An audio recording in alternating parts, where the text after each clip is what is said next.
Primitive human institutions, basic human institutions.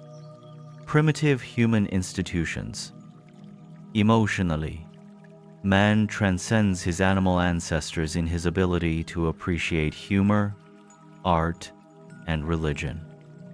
Socially, man exhibits his superiority in that he is a tool maker, a communicator, and an institution builder.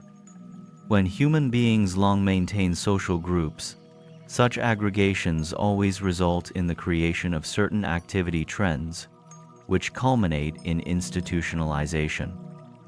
Most of man's institutions have proved to be labor-saving while at the same time contributing something to the enhancement of group security.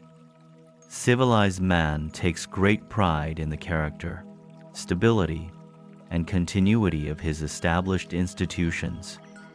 But all human institutions are merely the accumulated mores of the past, as they have been conserved by taboos and dignified by religion. Such legacies become traditions, and traditions ultimately metamorphose into conventions. Basic human institutions. All human institutions minister to some social need, past or present, notwithstanding that their overdevelopment unfailingly detracts from the worthwhileness of the individual in that personality is overshadowed and initiative is diminished. Man should control his institutions rather than permit himself to be dominated by these creations of advancing civilization. Human institutions are of three general classes. 1.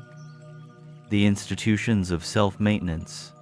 These institutions embrace those practices growing out of food hunger and its associated instincts of self-preservation. They include industry, property, war for gain, and all the regulative machinery of society. Sooner or later, the fear instinct fosters the establishment of these institutions of survival by means of taboo, convention, and religious sanction. But fear, ignorance, and superstition have played a prominent part in the early origin and subsequent development of all human institutions. 2. The institutions of self-perpetuation.